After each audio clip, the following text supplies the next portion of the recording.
정치의 겉과 속을 들여다보는 정치온 시작합니다. 오늘은 여야 법률위 부위원장과 함께 윤 대통령 체포영장 집행 후 정치권의 후폭풍과 체포 적부심까지 법적인 부분을 분석해 보겠습니다. 국민의힘 윤기찬, 더불어민주당 조기현 부위원장 두 분 모셨습니다. 어서 오세요. 네, 첫 번째 키워드부터 보겠습니다. 첫 번째 키워드는 울먹입니다. 권성동 원내대표가 오늘 오전 비상의원총회에서 대통령 체포 상황이 참담하다면서 울먹이기도 했는데요. 윤 대통령 체포를 둘러싼 여야 반응 먼저 듣고 오겠습니다. 참담합니다. 바로 어제 체포당한 대통령을 정치 이전에 한 인간으로 해서는 안 될 일이라는 것을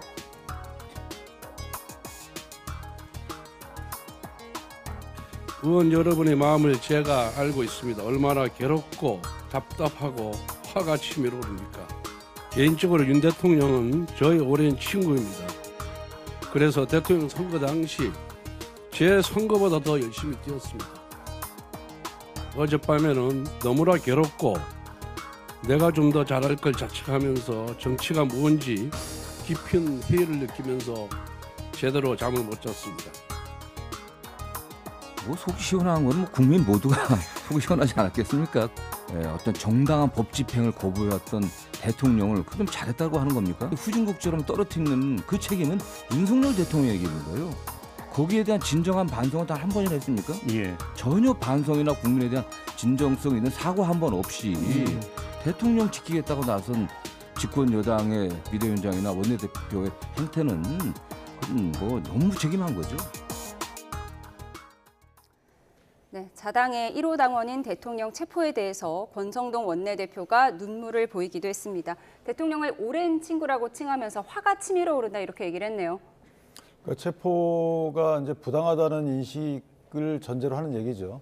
그러니까 체포 자체가 일단 수사권 없는 수사기관이 관할권 없다고 판단되는 지방법원에 청구해서 받은 영장인데 영장에 기재된 내용 자체도 사실 위법하다라는 인식이 있는 것 같고 또 집행 과정에 있어서도 1000여 명의 경찰이 동원됐는데 그중 500여 명이 공수처로 파견 형식의 인력을 빌려준 거죠. 그것도 사실 위법 소지가 있는 거거든요. 이런 여러 가지 그러니까 법치주의 하에서 물론 대통령의 비상계엄에 따른 뭐 촉발된 이런 연속된 사태지만 어쨌든 그 해당 단계별로는 상당히 법치주의적 관점에서 문제가 있다라는 인식이 있는 거고 또 하나는 그럼에도 불구하고 지금 특검법을 발의할 수밖에 없는 상황이 본인한테 이제 울컥을 가져온 것 같아요. 예컨대 민주당의 입장에서 이 특검법을 추진하는 이유는 사실 혹시나 있을 조기 대선에서 유리한 정치 지형을 만들기 위해서 이 특검법을 추진하는 것으로 인식을 하고 있는데 다만 이것을 마냥 또 반대하게 되면 당내 이탈표가 늘어나는 상황이잖아요. 그러니까 지난번에도 2명만 더 이탈하게 되면 이 통과가 돼버리기 때문에 재의결에서 그런 복잡한 당내 외의 상황이 반영된 본인의 울컥이었다. 저는 그렇게 판단합니다. 결국 민주당이 주도하는 내란 특검법에 대응해서 국민의힘이 계엄 특검법을 자체 발의하기로 한 건 최선은 아니지만 차악을 선택했다. 뭐 이렇게 봐야 할까요? 불가피한 거죠. 예컨대 원래는 특검법이 필요 없다고 저도 생각을 합니다. 사실은 지금 검찰에서도 9명, 그러니까 중요임무종사 혐의를 받고 있는 9명을 다 기소를 했어요. 그러니까 수사 거의 마무리되고 있는 거죠. 대통령에 대한 체포가 보여주듯이 거의 마무리되고 있는 상황인데 지금 수사를 시작하겠다는 거는 앞뒤가 안 맞잖아요. 그럼에도 불구하고 여기에 독자적인 특검법을 내서 협의를 할 수밖에 없는 이유는 지금 만약에 이게 그대로 가게 되면 민주당의 위헌적 요소가 다분히 있는 그 특검법이 그대로 통과될 가능성이 있고 첫 번째는 이제 최건환 대행이 이걸 버틸 수 있는가의 문제가 하나 있습니다.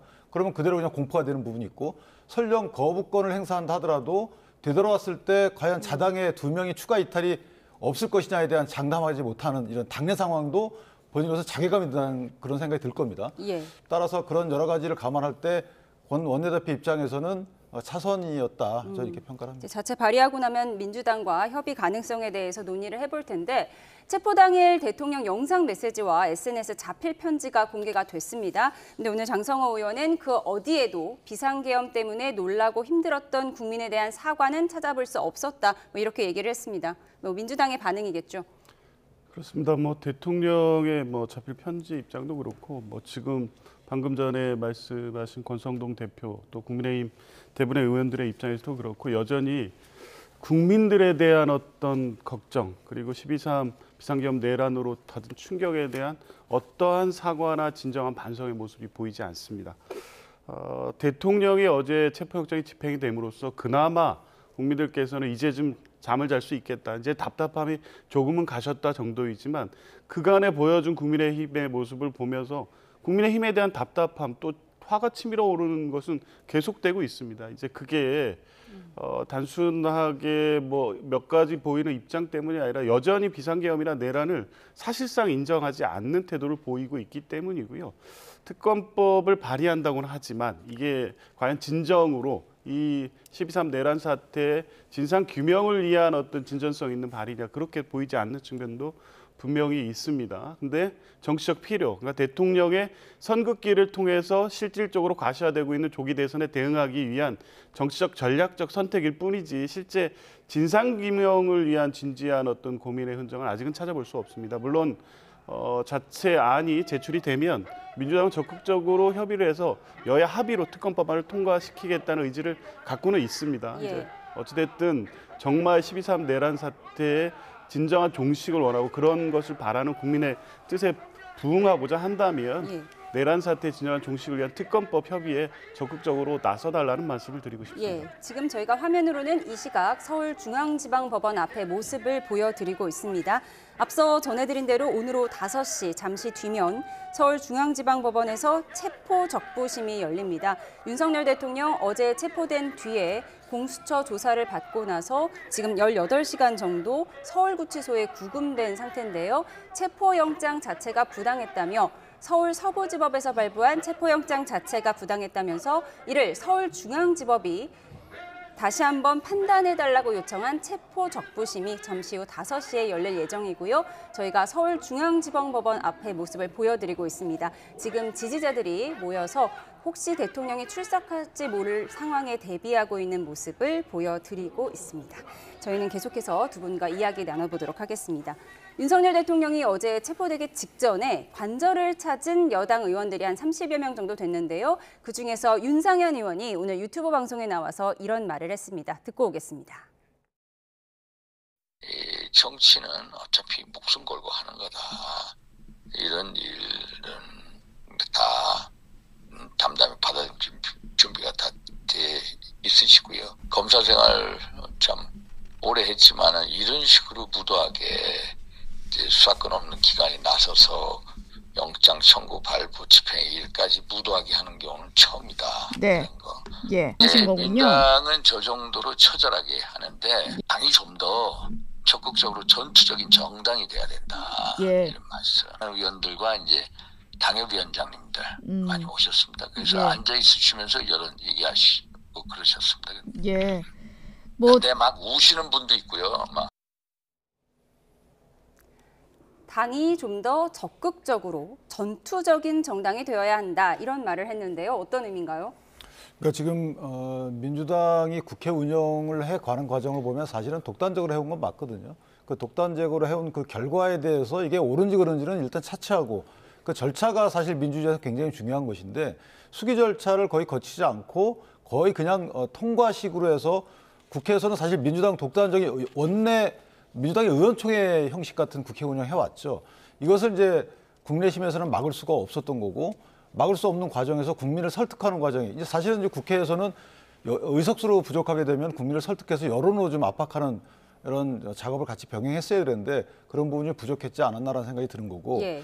또 하나 이제 대통령에 대해서 나를 지키는 데 있어서 조금 더 전투적으로 해달라 이런 취지는 아닌 것 같고 예를 들면 민주당이 모든 일을 해나감에 있어서 사실은 이게 옳다 그르다의 문제를 떠나서 교조적으로 해나간다는 인식이 있었던 것 같아요. 네. 예컨대 어떤 일에 대해서 결론을 정해놓고 국회에서는 그 결론을 채우는 그 절차는 사실 형식적인 절차를 진행하는 이런 식의 국회 운영에 대해서 국내심이 하나도 저지하지 못했다. 20대만 해도 사실은 그 패스트트랙 관련해서 뭐 육탄 저지도 있었거든요. 예. 물론 바람직하지 않습니다만은 어쨌든 총력전을 해왔는지에 대해서 좀 문제 제기를 하는 것 같고 결론적으로 말씀드리면 사실은 이제 국내심에서는 그때 규탄만 했을 뿐이지 그 이후까지 이것을 팔로우업 해가지고 추적해서 바로잡는 이런 식의 노력은 안 해왔거든요. 그래서 이런 예. 부분은 조금 더 국민의힘이 새겨들 부분은 저는 있다고 생각을 합니다. 권성동 원내대표도 어제 비공개 의총에서 여러분이 전사가 돼야 한다. 우리가 전사가 돼야 대통령의 비상계엄이라는 수단이 잘못됐어도 민주당의 무도함을 알리는 동기만은 이어받아서 민주당 집권을 막을 수 있다. 이렇게 얘기를 했는데 결국 대통령이 뭔가 전투적인 정당이 되어야 한다. 이런 말씀하고 연결되는 거겠죠. 그러니까 그렇죠. 예컨대 이런 거죠. 좀 대통령의 비상계엄에 대한 평가는 이제 뭐 헌법재판소도 하고 검찰도 하고 경찰도 하고 공수처도 하고 있습니다. 그리고 정치권에서도 하고 있죠. 근데 이제 여기에 대한 평가는 평가대로 받는 거고요. 거기에 대한 비난은 또 비난대로 받는 겁니다. 그런데 민주당이 해왔던 국회 운영과 관련돼서 독단적인 것 또는 요건에 안 맞는 탄핵 관련돼서는 그냥 한 번 비난하고 말 것이 아니고 이것도 사실은 국민께 드러내놓고 비판의 지점이 어디인지에 대해서 대국민 홍보를 해야 되는 거죠. 그래서 이런 것들이 반복되지 않아야 되는 것인데 계속 반복되는 것을 국민의힘이 막을 수 없었던 예. 거. 이런 것들은 약간 의지적인 측면도 있는 거 아니냐라는 어떤 반성적 차원에서의 문제제기가 아닌가 그렇게 생각합니다. 예, 대통령이 체포되기 직전에 남긴 말들이 전언으로 전해지고 있는데 여기에 더해서 대통령이 좌파 사법 카르텔이 얼마나 무도하고 무서운지 알게 됐다. 이런 얘기도 했다고 합니다. 결국 뭐 공수처에 내란죄 수사권이 없다. 이런 얘기를 하는 거겠죠. 그러니까 카르텔 얘기는 지금 집권 2년 반 동안 내내 해왔습니다. 사교육 카르텔, 뭐 또 의료 카르텔, 통신시장 카르텔, 어떤 분야의 어떤 직역 또 내는 진영의 문제를 전부 다 카르텔로 본 겁니다. 이제 이게 극단적으로 나가서 이 민주당의 어떤 뭐 다수당의 의석에 의해서 어쩔 수 없이 의사결정을 다수결해서 하는 과정까지 또 의회 독재 또 카르텔 이렇게 규정한 거고 이제 그 결과로서 발생한 탄핵 심판 절차도 이 수사 절차에 앞서서 사법 카르텔을 언급합니다. 도대체 그럼 이 사회는 정상적으로 돌아가는 게 하나도 없었던 거죠. 그러니까 이제 비상계엄 내란으로 간 겁니다. 이렇게 따지면 대통령이 도저히 이 상상할 수 없었던 비상계엄 사태까지 간 게 합리적으로 이해가 됩니다. 근데 그 인식 자체가 얼마나 심각한 문제가 있는지에 대해서는 지금도 이제 전혀 인식하지 못하고 있다고 보여지고요. 조금 전에 얘기했던 전투적 정당이 되라. 또 뭐 전사가 되어야 된다. 이런 얘기들이 횡행하는 것을 보면서 여전히 국민의힘 또 윤석열 대통령은 민주주의나 자유민주주의 이 체계 그리고 그 시스템과 헌법과 법치 시스템에 대한 인식, 그 중요성에 예. 대해서 지금도 역시 제대로 인식하지 못하고 있다. 예. 국회를 투쟁의 장, 전투의 장으로 삼고자 했기 때문에 결국 국회에 군대까지 투입했구나. 예. 이렇게 생각할 수밖에 없습니다. 예, 윤 대통령 어제 오전 10시 반쯤에 체포가 됐고 체포 당시의 모습은 공개되지 않았기 때문에 우리가 전원에 의해서 그 모습을 짐작해 보고 있는데 윤 대통령이 공수처의 체포를 앞두고 변호인단에게 샌드위치를 전달했다. 직접 만든 샌드위치를 전달했다. 이런 얘기도 나오고요. 나오기 전에 뭐 토리와 김 여사를 한 번 더 보고 나왔다. 여러 가지 얘기가 전해지고 있어요. 뭐 복잡한 소외에 따른 행동으로 보이는데 어쨌든 샌드위치는 본인이 만들었던 것인지 아니면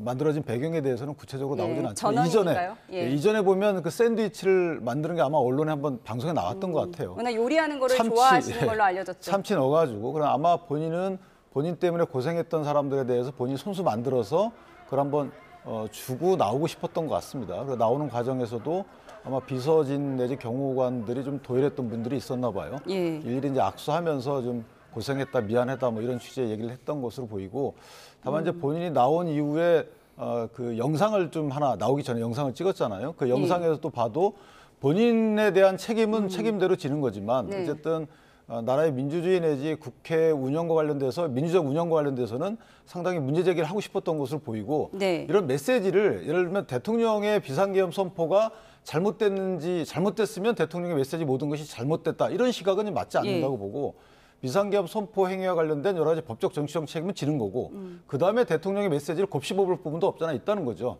지금 체포 과정에 전후 과정에 있었던 메시지들을 듣고 예를 들면 물론 대통령의 이러한 비상계엄 선포로 인해를 통해서 야당의 여러 가지 뭐 독단적인 의회 운영을 견제하고자 했다. 물론 네. 잘못됐어요. 상당히 비례 원칙에도 반하고 그렇게 하면 안 되죠. 그러나 야당이 그동안 국회 운영에서 보여주었던 이게 공동체를 위한 것이 아니고 정파적인 이해관계 법을 만들고 또는 뭐 탄핵을 남발하고 이런 부분들에 대해서는 국민적 평가가 반드시 따를 것이다. 저는 예. 그런 말을 대통령께서 한 거로 생각을 합니다. 예, 변호인단에게 직접 만든 샌드위치를 전했다. 이런 얘기가 전해지는 건 뭔가 대통령이 의연했다. 이런 얘기를 하고 싶었던 것 같은데 이런 얘기도 전했다고 합니다. 2년 반 더해서 뭐 하겠냐. 그러니까 대통령직을 말하는 것 같고요. 들어가 있는 게 더 편하다. 당을 잘 부탁한다. 이런 얘기를 남겼다고 하는데요. 2년 반 더해서 뭐 하겠냐. 이런 얘기를 했지만 지금 현재는 서울구치소에 18시간 가까이 구금된 상태인데 뭔가 마음이 바뀌어서 이 말을 후회하고 있을까요? 후회 아직도 안 할 것 같은데요. 저는 이 말이 진심이 아니라고 봅니다. 2년 반 더해서 뭐 하냐가 아니라 이번 비상계엄 내란은 2년 반 임기를 넘어서서 상당 동안 장기간 집권하겠다는 계획과 의중이 있었기 때문에 그런 결심과 가능성이 있다고 판단했기 진심이 때문에 아닐 것이다. 실행한 겁니다. 그러니까 2년 반을 안 하더라도 내가 정치적 결단을 해서 비상계엄이란 극단적 수단을 통해서라도 정치를 바로잡겠다 이런 명분을 내세우고 있는 건데 그게 아닌 거 다 드러나고 있지 않습니까? 뭐 2시간짜리 내란, 뭐 처음에 6시간짜리 내란에서 2시간짜리 내란이 어딨냐고 또 바뀌고 있습니다. 그런데 며칠 전에 보십시오. 주요 언론사 5개에 대한 단수 지시가 내려갔다는 것이 확인되고 있습니다. 그러니까 특검의 필요성을 계속 얘기하는 것도 이렇게 지금 이 주요 임무 종사자에 대해서 중앙지검이 기소한 내용으로 수사가 끝난 게 아닙니다. 지금 드러내야 될 사실관계가 너무나도 많고 이제 그런 전체적으로 비상계엄 내란 관련된 수사돼서 또 국정조사에서 나오는 내용들을 보면 대통령은 이 비상계엄을 통해서 뭔가를 바로잡으려고 하는 게 아니라 본인의 권력욕 또 본인의 욕구를 실현하는 개인적 동기가 더 훨씬 컸다는 것이 확인되고 있기 때문에 체포에 임해서 다 내려놓는 심정 내지는 자포자기 심정으로 한 푸념 정도 이상으로 다른 의미를 부여하기는 어렵습니다. 예, 잠시만요. 저희가 잠시 헌법재판소 앞을 연결해 보도록 하겠습니다. 윤석열 대통령 측 대리인단이 오늘 탄핵 심판 2차 변론 기일을 마치고 퇴정하고 있는데요. 연결해 보도록 하겠습니다. 도대체 왜 대통령이 계엄 선포를 했는지, 왜 거대 야당을 독일에 존재하는 국회 예산권이 없는 어떻게 보면은 우리나라의 일대 권력기관은 대통령을 아무것도 못하게 만들 수 있는 국회라 할 수 있습니다. 거대 야당 국회. 그 국회가 원하는 모든 입법과 모든 능력을 다 동원하면은 대통령은 허수아비도 만들 수가 있어요. 지금 그렇게 되는 상황에서 이렇게 나라가 말도 안 되게 지금 위험한 상황이 돼서는 안 된다는 걸 갖다가 그걸 절실하게 오랜 기간 고민하다가 내린 결단이었기 때문에 그 결단의 내용이 무엇인가에 대해서 지금 제가 지금 언론 인터뷰를 하려는 것이 아니고 오늘 저희 헌법재판소에서 한 그 변론, 특히 제가 한 변론을 갖다가 잘 들어주시고 그리고 국민들께 꼭 좀 전해주시기 바랍니다. 이 헌법재판소에서는 찍고 나면 CCTV 통해가지고 아마 송출이 되죠. 네.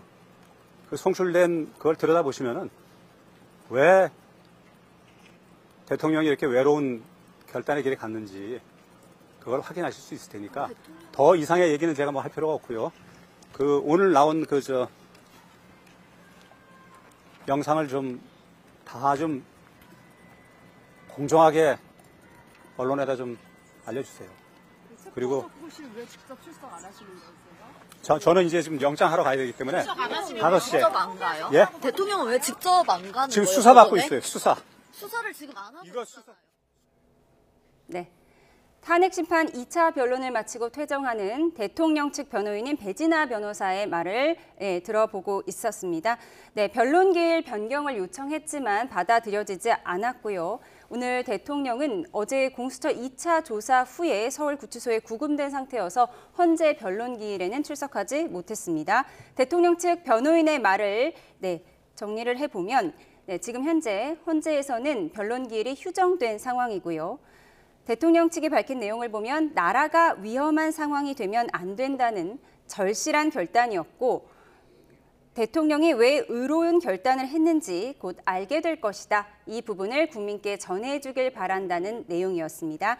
다시 한번 말씀드리겠습니다. 탄핵 심판 2차 변론 기일이 지금 진행되고 있고요. 휴정 상황입니다. 휴정된 상태에서 대통령 측 배진환 변호사가 기자들을 상대로 여러 이야기를 했는데요. 변론 기일 변경을 요청했지만 받아들여지지 않은 상황이고 대통령은 체포 뒤에 구금된 상태라서 오늘 출석하지 못했습니다. 대통령 측은 나라가 위험한 상황이 되면 안 된다는 점에서 절실한 결단이었다. 대통령이 왜 의로운 결단을 했는지 곧 알게 될 거라고 말했습니다. 또 대통령이 부정선거 관련 제보를 많이 받았고 그와 관련한 의혹을 밝히는 건 당연한 일이다. 대통령의 책무다. 이런 내용을 밝혔습니다. 더 자세한 소식은 들어오는 대로 전해드리도록 하겠습니다. 네, 두 분과 대담 이어가도록 하겠습니다. 저희가 헌재 상황을 보고 왔는데요. 수사 상황도 좀 알아보도록 하겠습니다. 어제 공수처 2차 조사가 진행이 됐는데 대통령은 계속해서 묵비권을 행사했다고 합니다. 이거는 전략이라고 봐야 되겠죠? 여당부터 공언해온 대로 한 거죠. 사실은 이제 공수처에 수사권이 없기 때문에 구체적인 내용을 얘기할 수 없는 거고 또 하나는 이제 공수처에서 사실 신문사항을 잘 구성해서 모든 걸 다 포섭해서 묻기는 어려웠을 거예요. 공수처에서 갖고 있는 수사 기록이 되게 제한적이었거든요. 그러니까 검찰에서 넘겨준 수사 기록도 제한적이었습니다. 몇 개 진술 조서만 넘겨줬지 구체적인 많은 수사 자료를 넘겨준 건 없어요. 또한 경찰 특수단에서도 질문지를 작성해서 줬다는 거거든요. 수사 기록을 넘겨준 것이 아니고. 그러니까 경찰 특수단의 수사 기록도 받아서 종합적으로 신문을 구성한 것이 아니고 본인들 갖고 있는 제한적인 질문이었기 때문에 만약에 여기에 답변한다 하더라도 나중에 검찰 가면 조금 더 풍부한 질문이 나올 겁니다. 그 풍부한 질문이라는 것은 사실관계의 정황들을 다 반영한 질문들이 나올 텐데 그럼 앞뒤가 안 맞을 수가 있어요. 따라서 지금 전략상으로라도 공수처의 신문에는 답변하지 않는 것이 전 옳았다고 보고요. 예. 아예 아무 말도 안 한 건 아니고 계엄 선포는 대통령의 고유 권한이다. 이 이야기는 전했다고 합니다. 아마 모두 발언인 것 같아요. 예. 서로 간에 처음에 앉아가지고 처음에 얘기를 한 5분, 10분 하거든요. 네. 그때 아마 얘기한 내용 같습니다. 그다음에 이제 신문으로 들어가서 왜냐하면 그 얘기가 왜 맞냐면 처음에 인정신문에도 답변을 안 했다는 거거든요. 그러니까 인정신문으로 신문이 시작이 돼요. 그런데 신문 시작 전에 보통 담당 검사하고 피의자는 몇 마디 서로 주고받습니다. 아마 그 자리에서 얘기했던 것 같고 실제 신문이 시작된 이후에 인정신문부터는 아마 일절 얘기를 안 한 걸로 그렇게 전해집니다. 네, 두 분 모두 변호사 출신이시지만 변호사 출신인 또 박주민 의원이 오늘 퍼포먼스 차원이다 이렇게 얘기를 했는데 또 오늘 출석하지 않은 이유에 대해서는 어제 공수처에서 충분히 얘기했기 때문에 오늘 공수처 2차 조사에는 불응한다 이렇게 밝혔거든요. 퍼포먼스 차원이다 어떤 의미로 봐야 할까요? 이미 그 체포 영장에 대해서 또 공수처의 수사권에 대해서 불법이라고 계속 얘기하고 있고 위법 무효라고 주장하고 있고 이 주장을 계속 이어갈 것으로 예상이 되는데 그러한 공수처의 수사에 응할 리가 있겠습니까? 당초부터 예상됐던 거고요. 다만 혹시라도 대통령의 성향상 정말 아무 얘기 안 할 수 있을까? 공수처 수사관의 검사가 묻는데 스스로 얘기하지 않고 못 버틸 수 있는 상황이 될 수도 있겠다라고 예상한 사람들도 있었는데 그 얘기를 아마 인정신문 전에 하긴 한 것 같습니다. 그게 진술로서의 의미도 없고 또 지금 혐의를 받고 있는 내란 혐의와 관련된 본인의 항면도 아닌데 수사 과정에서 충분히 얘기했다고 또 헌법재판소에 아무 얘기도 안 하고 그러니까 전체적으로 헌법재판 절차도 그렇고 향후 수사 절차도 그렇고 대통령은 법리적으로 하나하나 차근차근 반박하면서 스스로의 무고함을 밝히거나 탄핵 사유의 부당성을 밝히거나 할 의지나 그런 준비가 안 돼 있는 것 같습니다. 계속 정치적인 입장을 내면서 끝까지 갈 것으로 예상이 되고 있기 때문에 박주민 의원은 이러한 과정 전체가 실제 법리적 대응이라고 보여지지 않는 퍼포먼스라고 평가하고 있는 겁니다. 근데 사실은 저는 공수처 영장 집행이 퍼포먼스라고 생각을 해요. 왜냐하면 어차피 대통령은 나 나간다 하더라도 진술거부권 행사할 거야라는 말을 변호인들을 통해서 수차례 밝혔거든요. 그러면 데리고 가지고 48시간 내에 앉혀놔봐야 아무 소리 안 할 걸 뻔히 알면서도 대대적으로 1200명을 동원해서 체포를 해온 거잖아요. 그러니까 원래 체포의 필요성이 있는지에 대해서 기본적인 의구심을 드는 체포영장 집행이었어요. 따라서 이건 카메라 들이대고 하는 공수처의 대대적인 퍼포먼스지 대통령의 퍼포먼스인가요, 저게? 예. 지금 저희가 화면으로 왼쪽으로는 이 시각 서울구치소, 오른쪽으로는 이 시각 서울중앙지방법원의 모습을 보여드리고 있습니다. 말씀드린 것처럼 서울구치소 안에는 지금 윤 대통령이 18시간 정도 구금된 상태고요. 서울중앙지방법원에서는 잠시 후 5시부터 체포적부 심사가 열릴 예정입니다. 여러 차례 전해드렸지만 체포적부심은 대통령 측이 서울 서부지방법원이 발부한 체포영장 자체가 불법이라면서 이를 서울중앙지방법원이 다시 한번 판단해달라 이렇게 요청한 심사 과정인데요. 네. 변호사님 말씀해 주시면 좋을 것 같습니다. 체포적부심 사건이 5시에 시작인데 이게 대통령의 승부수일지 아니면 단순히 시간 끌기 전략일지 우리가 체포가 된 뒤 48시간 이내에 구속영장을 청구하지 않으면 풀어줘야 하는 상황이잖아요. 그런데 이렇게 체포적부심에 걸리는 시간은 카운트되지 않는다고 들었어요. 그러니까 시간 끌기 전략이다 이런 비판도 있고 아니면 이것도 재판에 임하는 전략이다라는 얘기도 있고요. 아니요, 이거야말로 퍼포먼스라고 봅니다. 의미 없는 법적 절차입니다. 그리고 체포영장을 발부한 법원이 아닌 중앙지법에 신청한 것도 지금까지 서부지법에 청구해서 받은 영장이 불법 위법 무효라는 주장을 반복하기 위한 그야말로 퍼포먼스죠. 인정될 가능성이 전혀 없다는 거 모르겠습니까? 그래서 어제 체포 집행도 그렇고요. 법에 따라서 적법하게 이루어진 모든 절차입니다. 이런 절차에 대해서 퍼포먼스라고 붙이는 게 아니라 실제 그 법에 따른 절차를 부인하면서 법리적으로 인정될 수 없는 주장을 또 그것을 그 명분을 유지하기 위해서 이 중앙지법에 낸 체포 적부심 청구 자체가 이 퍼포먼스라고 볼 수밖에 없고 저는 이런 과정이 뭐 시간 끌기인지 아니면 향후 재판을 어떤 유리한 국면으로 끌기 위한 전략 이런 것도 아니라고 보고요. 그냥 지금까지 유지해온 주장의 명분을 확보하기 위한 무의미한 절차의 지속이라고 봅니다. 네. 체포적부심이 전해드린 것처럼 잠시 후 5시에 예정이 되어 있습니다. 만약에 대통령이 출석을 한다면 서울구치소에서 이제 잠시 후에 움직임이 있을 것으로 보이니까요. 저희가 속보가 들어오면 전해드리도록 하겠습니다. 대통령이 체포적부심에 직접 출석할까요? 어떻게 보세요? 출석하지 않을 가능성이 좀 크다고 보는 것이 이게 이제 신문이거든요. 판사가 뭐 검찰 측에 또는 이제 피의자 측에 묻는 거예요. 그런데 아마 변호인이 그 답변할 가능성이 크고 다만 대통령이 참석한다 그러면 체포를 계속할 필요성이 없다는 취지에 아마 본인이 호소할 가능성이 있는 거고 나머지 절차적 위법성 관련돼서는 변호인이 얘기하는 것이 조금 더 법률적이거든요. 그래서 실제 체포적부심을 신청한 이유에 빗대어 보면 출석하지 않을 가능성이 크다. 네. 왜냐하면 체포적부심에서 주로 논의될 것은 이제 부적절성보다는 위법성이거든요. 이게 그 서부지방법원에서 발부된 것이 문제가 있고 공수처에 수사권이 있는지 여부, 집행 과정에서 경찰이 동원돼서 파견된 것이 적법한지 여부, 그다음에 들어갈 당시에 군사시설보호법상의 여러 가지 요건을 갖췄는지 여부 이런 것들이 쟁점이 될 거기 때문에 실제 변호인들이 얘기하는 부분이 조금 더 합리적일 수가 있어서 그런 부분이 좀 어필 여부가 결정될 것 같고 또 하나는 이제 중앙지방법원에 대해서는 이제 관할에 대해서 공수처가 문제 삼을 수는 없을 것 같아요. 왜냐하면 예전에 김용현 전 장관의 경우에는 동부구치소에 그 인치가 돼 있는 상태에서 동부지법에 체포영장을 신청했었거든요. 그렇기 때문에 아마 관할에 대해서 문제 제기할 수 있는 여지는 사라졌다. 두 번째는 그 이 판사동일체 원칙이라는 건 없어요. 검사동일체 원칙이라는 게 있어도 따라서 여러 판사한테 판단 받아보는 것이 조금 더 유리하다라는 판단을 아마 변호인단이 했을 거고 그런 차원에서 보면 지금 체포 적부심을 담당하는 그 해당 판사는 한 명이지만 실제로 한 부예요. 보통은 이제 수석부장이 담당해 있는 그 합의부에서 하는데 수명법관이 나와서 체포 적부심을 진행하거든요. 그러니까 결국은 좀 권위 있는 쪽에서 한번 심사를 받아보고자 하는 변호인단의 마음이 아니었나. 따라서 저는 변호사님과 달리 가능성이 영 없진 않다. 받아들여질 가능성도 있다라고 보셨습니다. 화면으로는 계속해서 이 시각 서울구치소의 모습을 보여드리고 있고요. 잠시 후 5시에 서울중앙지방법원에서 체포적부 심사가 열릴 예정이기 때문에 만약에 대통령이 출석한다면 구치소 앞에서 움직임이 있을 것 같습니다. 움직임이 보이면 저희가 다시 한번 전해드리도록 하고요. 저희는 다음 키워드를 짚어보도록 하겠습니다. 네, 다음 키워드 보겠습니다. 다음 키워드는 역전입니다. 네, 오늘 나온 NBS 여론조사 결과를 좀 보도록 하겠습니다. 조사 기간이 13일에서 어제까지 사흘 동안입니다. 그러니까 체포영장 이슈가 조금 반영된 것으로 볼 수 있는데요. 국민의힘이 민주당을 앞서는 결과가 확인됐습니다.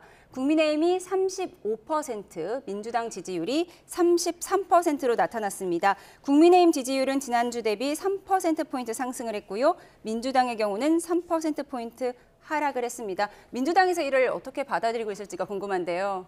긴장되는 결과죠. 네. 예, 그러니까 뭐 최초의 대통령 지지율이 이례적으로 높게 나온 몇 개 조사 이런 부분에 대해서는 조사의 신빙성 문제도 제기는 했었지만 추세적으로 정당 지지율에서는 좁혀지거나 지금 오늘 MBS 조사와 같이 역전되는 상황까지 온 것은 민주당으로서는 대단히 긴장해야 될 요인이 물론 이제 오차범위내 접점이기 때문에 뭐 앞선다 뒤선다 우리가 단정할 수는 없지만 어쨌든 이런 흐름을 저희가 좀 보면 좋을 것 그렇습니다. 같습니다. 예, 그래서 뭐 그 요인에 있어서는 최근에 이제 체포영장 집행을 앞두고 보수층 또 중도층 중에도 보수적인 성향 민주당의 비판적 입장을 가진 분들이 적극적으로 응답을 했을 가능성이 높고 표집 과정에서의 과표집 요인도 있을 것으로 보입니다만 전반적인 어떤 여론의 추이상 민주당의 지지율은 정체되어 있는 반면에 국민의힘 지지층이 결집하고 있는 것은 분명합니다. 응답률이 상당히 높더라고요. 네. 이제 그런 측면을 여러 가지로 고려해 보면 어찌됐든 대통령이 이제 체포됐기 때문에 이후에는 민주당이 수권 정당으로서의 안전성, 지금 비상계엄 이후에 국민들이 굉장히 불안해하고 경제 또 민생에 안 좋은 상황을 민주당이 좀 주도적으로 풀어가는 모습을 보여준다면 어찌됐든 법률 비상계엄으로 초래된 어떤 불확실성은 제거됐기 때문에 민주당이 좀 잘하는 모습을 보여서 하나하나 좀 이 지지율을 높여간 방식으로 간다면 조만간에 또 이런 추세는 바뀔 수 있다고 보고 있습니다. 네, 추세는 바뀔 수 있다라고 분석을 해주셨고 저희가 정당 지지율을 봤는데요. 그런가 하면 정권 교체론과 정권 재창출에 대한 여론조사 결과도 있습니다. 한번 보여주시죠. 정권 교체해야 한다 48%, 정권 재창출을 원한다는 의견이 41%로 나타났습니다. 국민의힘에서는 어떻게 보고 있습니까?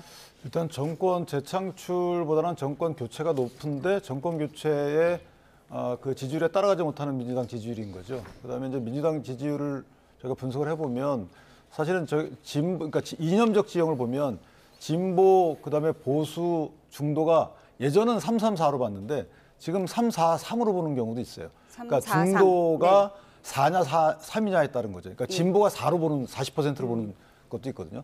그러다 민주당 입장에서 보면 지지층의 이탈이 일어났다고 볼 여지도 없잖아요. 있는 거예요.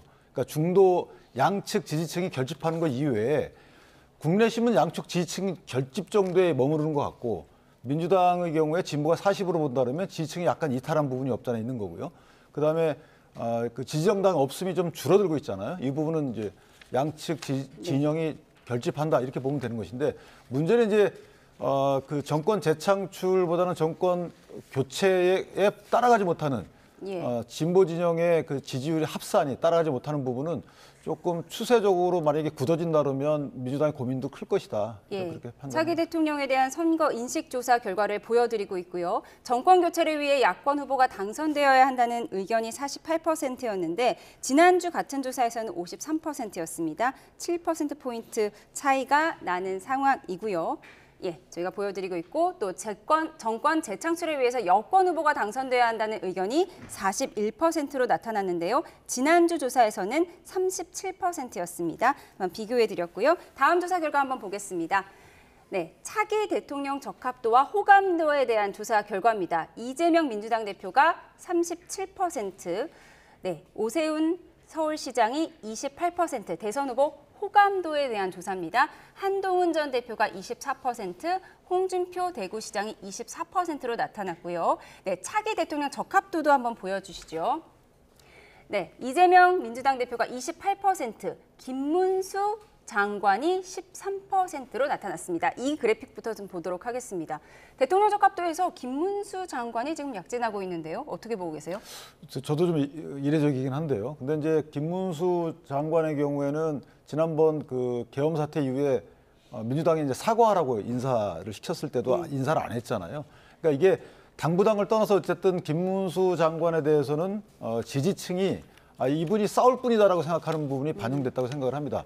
저 부분이 지속될지 모르겠지만 어쨌든 현재 지지층이 결집되는 이런 상황에서는 그 결집되는 지지층 입장에서 보면 싸움을 할 것 같은 믿음을 주는 사람에 대한 지지 의사 표명의 수치가 아닌가 저는 그렇게 생각합니다. 그런데 지금 차기 대통령 적합도와 호감도에서 조금 차이가 있거든요. 어떤 차이가 있는 거예요? 그러니까 중도층의 응답 성향이 좀 갈렸다고 보는데요. 지금 호감도에서는 김문수 장관이 보이지 않거든요. 예, 그렇습니다. 그러니까 지금 김문수 장관이 적합도에서 높게 나온 거는 이 지금 상황에서 적극적으로 싸우다가 지금 변호사님 말씀대로 이 강한 보수층의 결집이 김문수 그 장관에게 좀 모여 있는 것 같고요. 근데 일반적으로 중도층에서는 김문수 장관이 중도 확장성이 있겠습니까? 그러니까 실제 대선 국면이 펼쳐진다면 김문수 장관이 지금 이 지지도에서 더 약진할 가능성은 높아 보이지 않고 오히려 중도층의 확장성이 있는 오세훈 시장이라든가 또 적극적 지지층을 갖고 있는 홍준표 시장, 또 아직은 이 사태 이후의 모습을 드러내지 않고 있는 한동훈 전 비대위원장의 잠재적 지지세들이 있기 때문에 지금 차기 대선 후보의 적합도든 호감도든 지금 나오는 수치는 크게 의미 있게 보기는 어려울 것 같습니다. 지금 수치는 별로 의미가 없다라고 하셨는데 지금 정당 지지율 면에서 어쨌든 국민의힘이 오름세를 보이고 있는 건 사실이고 이 부분이 어제 윤 대통령 영상 담화에서도 언급이 됐습니다. 특히 윤 대통령은 청년들의 지지를 언급을 했는데요. 먼저 듣고 오도록 하겠습니다.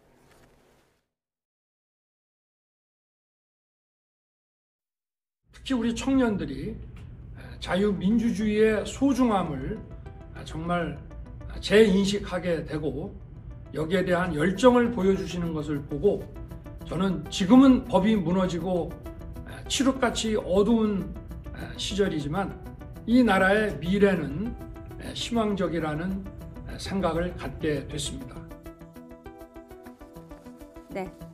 SNS를 통해 공개된 손편지에도 청년이 등장을 하는데요. 최근 많은 국민과 청년들이 우리나라 위기 상황을 인식하고 주권자로서 권리와 책임의식을 가지게 된 것을 보고 있으면 국가 위기 상황을 알리고 호소하길 잘했다 생각된다고 했습니다. 이에 대해 개혁신당의 이준석 의원 오늘 이렇게 평가했습니다. 들어보시죠. 청년들이라고 하는 사람들이 계엄을 옹호한다고 착각하면 안 될 것 같습니다. 여론조사에서 변동성이 있는 것은 윤석열 대통령이 이미 갔다고 생각하기 때문에 다음에 올 리더십에 대해 가지고 냉정한 평가에 들어가기 시작한 거예요. 방금 들어온 소식부터 전해드리도록 하겠습니다. 저희가 대통령이 선고한 체포적부심이 잠시 후 5시에 열린다고 전해드렸는데요. 대통령은 체포적부심에 출석하지 않는다고 밝혔습니다. 조금 전 속보로 들어온 내용 전해드립니다. 석동현 변호사가 밝혔는데요. 윤석열 대통령은 오늘 체포적부심 신문기일에 출석하지 않기로 했고 변호인으로 배진한, 김계리, 석동현 변호사가 출석할 예정이라는 속보가 들어왔습니다. 다시 한번 전해드리겠습니다. 오늘 오후 5시 잠시 후에 서울중앙지방법원에서 대통령이 청구한 체포적부 심사가 예정돼 있는데요. 대통령은 오늘 출석하지 않기로 했습니다. 대신 변호인만 출석할 예정인데요. 오늘 변호인으로 배진한, 김계리, 석동현 변호사가 대신 출석할 예정이라는 속보가 들어왔습니다. 저희가 지금 화면으로 서울구치소의 모습을 보여드리고 있는데요. 지금 이 시각 서울구치소에는 18시간 정도 대통령이 구금된 상황이고요. 대통령은 오늘 서울중앙지방법원에서 열리는 체포적부심사에는 참석하지 않기로 했습니다. 이 부분 두 분과 이야기를 좀 더 나눠보도록 하겠습니다. 결국 대통령이 체포적부심사에는 출석하지 않기로 했네요. 아까 변호사님께서 그렇게 말씀하셨는데요. 아까 말씀드린 대로 이제 체포적부심에서 주로 다뤄질 부분들이 법률적인 부분들이 많이 있어요. 그러니까 서부지방법원에 과연 관할이 있는지 여부, 청구한 것이 정당한지, 그다음에 영장 기재 내용이 형소법 110조, 111조를 배제하는 내용의 기재가 이게 적당한 건지, 두 번째로 들어갔을 때 그 기재 내용이 없었음에도 불구하고 뭐 직인과 관련된 위조 문제도 불거지고 있잖아요. 그다음에 과연 허가권자가 누구인지 여부, 이런 다 법률적인 쟁점들이거든요.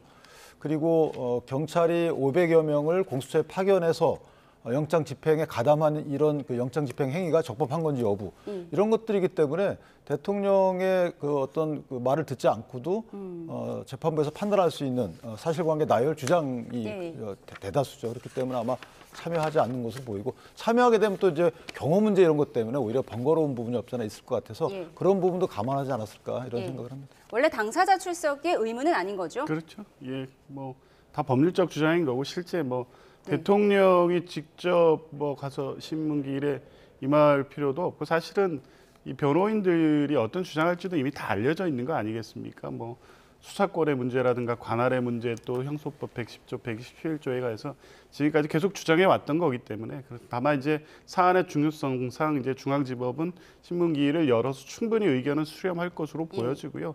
결과에 대해서는 뭐 섣부르게 지금 결론을 내릴 수는 없지만 지금까지 서부지법에서 관련해서 3번의 판단이 있었고요. 이례적으로 이의 신청, 그러니까 체포영장 발부에 대한 이의 신청에서 그 이의 신청을 담당했던 서부지법 판사는 지금 국민의힘이 어떤 비판한 지점에 어떤 편향성이 있는 판사가 아님에도 불구하고 지금 국민의힘 이 변호인들이 주장하는 뭐 관할의 문제라든가 공수처 수사권의 문제라든가 형소법 110조, 111조의 문제에 대해서 하나하나 문제를 지적하면서 아무런 위법이 없다고 밝힌 바가 있습니다. 당시에는 이의 신청 자체가 잘못됐다라고 기각을 했던 걸로 기억을 하고요.